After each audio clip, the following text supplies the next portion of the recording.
Welcome to the True Wealth Investors Real Estate Podcast. Creative investing strategies to help you build true wealth. I'm your host, Chad Harris.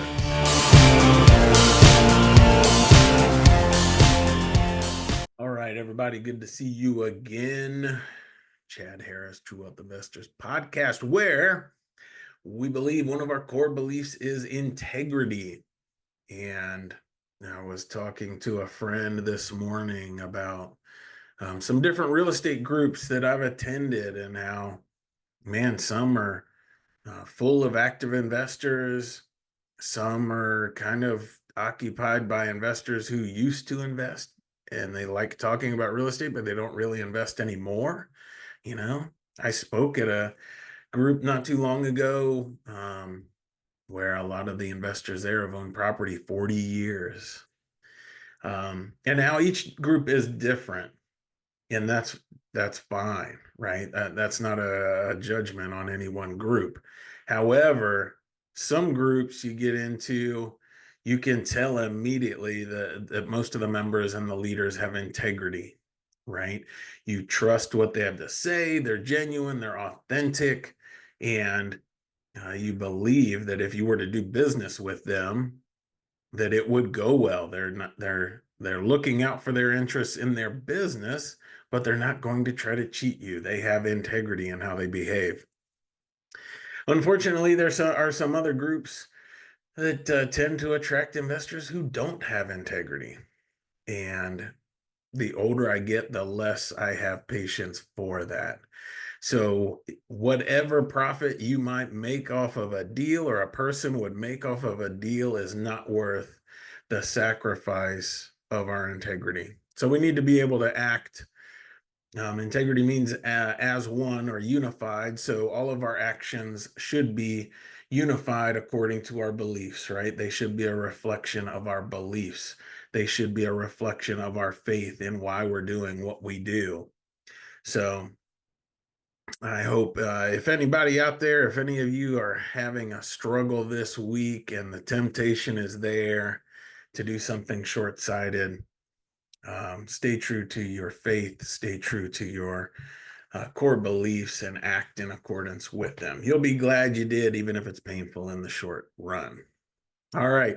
So today's an interesting topic.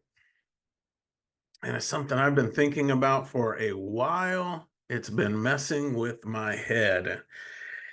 And I would love to hear your thoughts on the topic.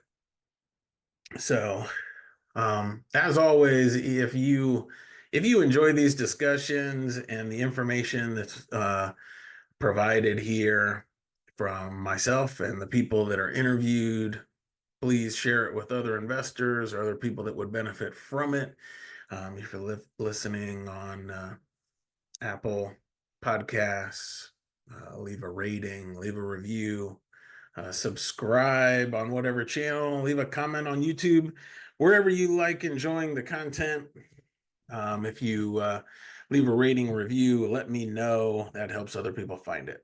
All right. So today's topic is on net worth. What is your maximum net worth? And I think I was like most people in my previous understanding, like most of my life, I never really thought about net worth that much. I was trying to get through the day, right? I was trying to make ends meet, have a little bit of money set aside. And then that was in my younger years, once I had a family, I wanted to be a provider, but still I was focused on ministry and impact and not really creating a financial legacy for my family.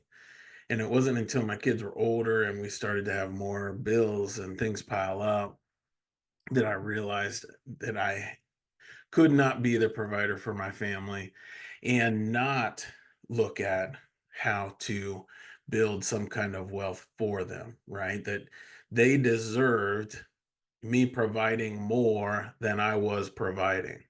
I don't know if you have somebody in your life that you can think of right off the bat when you hear that statement, somebody that you think deserves more than you are currently providing them.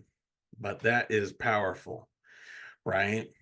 And so I always had, once I really started focusing on being a provider, and I opened my mind to the fact that our business is ministry, our business does have an impact in our community, and that ministry was not, living out your faith did not have to be full-time ministry. We can live out our faith in whatever capacity of life we're in, whatever job we have, whatever business we run.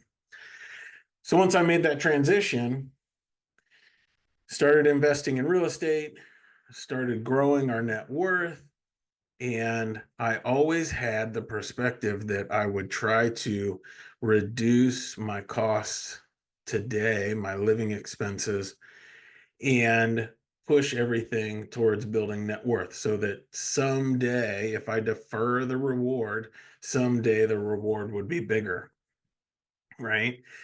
And so naturally, if we're out there hustling and we start to build net worth and we start hitting those goals that we thought we would never hit, right? So that goal that you say, someday I would love to achieve this amount of wealth. And, right now we're just, for the simplicity of this conversation, we'll talk about wealth as net worth. Okay. I know we can talk about wealth as number of days you can live without working and more of a cash flow figure.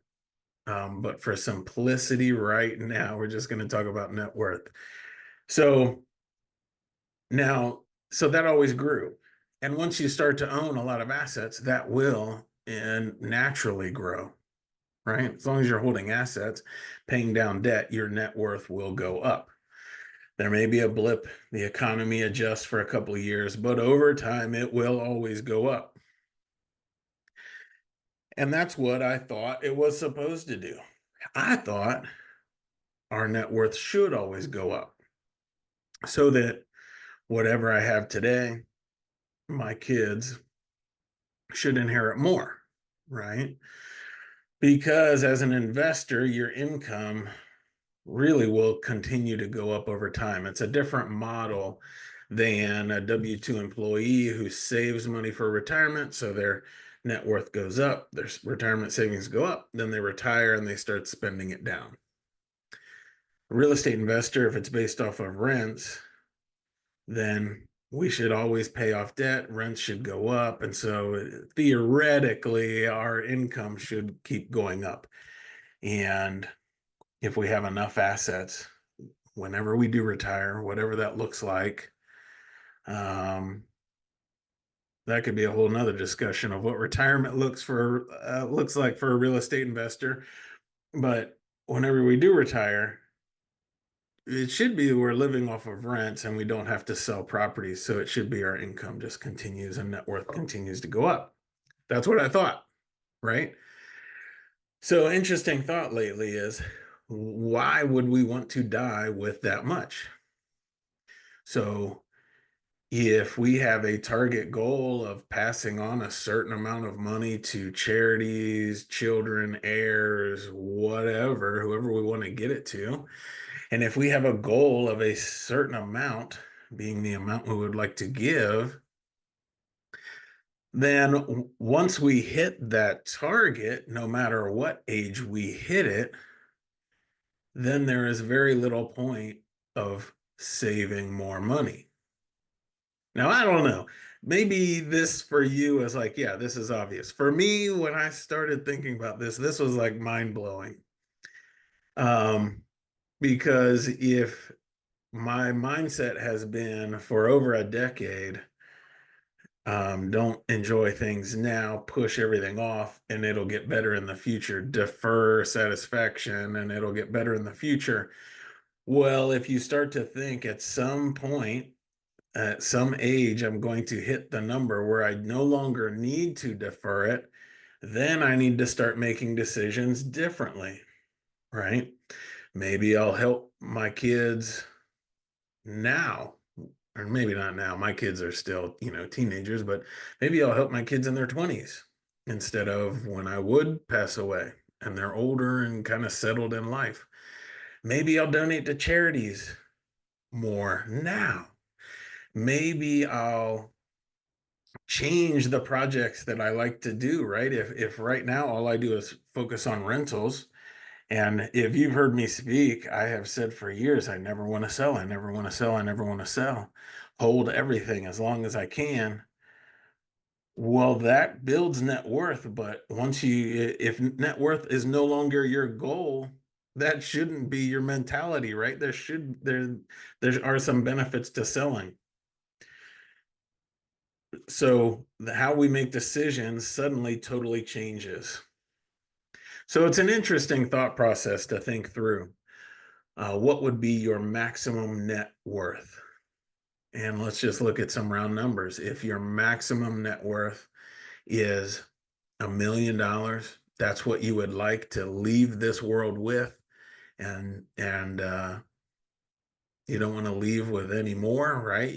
That would be enough to give to the people you care about, and maybe you're getting a 10% return, completely passive, and you live off of 100,000 and you're happy. Well, then how can you get to that number the fastest?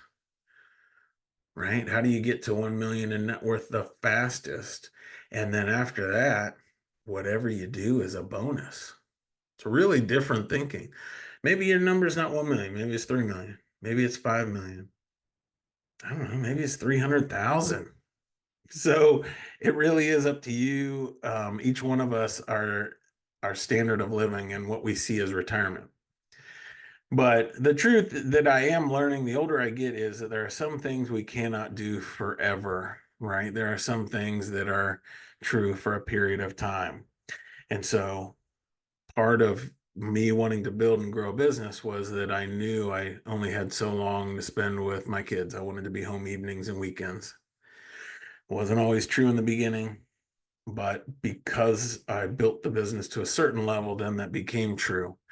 And the reason I was so focused on buying a farm when I did was because I still had some years with my kids when they were in high school and would be at home and be able to share the outdoors.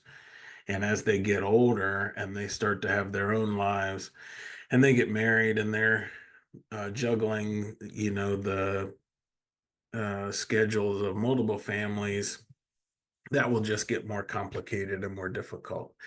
And so I knew there was a brief period. If I waited 5 more years to buy a farm, I would miss that window, right? And for me, that scares me because, let's say now I'll be 50 here soon in the coming year. There's just certain things that I'll only be able to do from 50 to 55 and the ages that my kids are at, right? And I better be able to enjoy those things at that time because there's no way to get it back. So I encourage you to think through, what is it that you would really like to have? What is the most important thing to you that you probably can't get back? What is that maximum number? Too often we throw out some number and we say, "Oh, my goal for net worth is $3 million." You hit 3 million and suddenly you're like, "Oh, I need to hit 6. Why can't I hit 10? Maybe I could hit 10. Maybe I could take a big risk and hit 20." But does that really matter to you in the end? Right? If you hit 3 million or 6 million or 20 million, is there really a difference in your lifestyle? If there is, go for it. If it's really important to you, go for it. If it's not, then you're just wasting your time, which is a waste of your life, right? I encourage you to just start thinking through the process, because this is something I'm still working through and talking with my wife about and friends about, and I'm sure my friends and investor friends have kind of tired of hearing about it, but it's something that's rolling through my head constantly of, what's the end game? If we hit the end game early, how do we change our thinking and our actions? because in the end, we want our life to be deliberate. We want to live it deliberately. We want to build a business to support our dream life. We want to build a business that gives us that freedom we're after. We want to be able to say at the end of our life that we spent our time well, that we had the relationships we wanted. We shared the experiences we wanted to share with the people we care about, right? Those are the most important things. We donated to the charities. We impacted those causes. We had an impact on the causes that we cared about, that we lived out our faith in every area of our life. That's what's going to matter in the end. So if you think through this, I would, and it's beneficial to you, please reach out with a comment, or you can always email me, chad@truewealthinvestors.com. Always appreciate you guys. I hope it wasn't a ramble today. I hope it was beneficial. And until next week, keep building your dream life one door at a time. We'll see you then.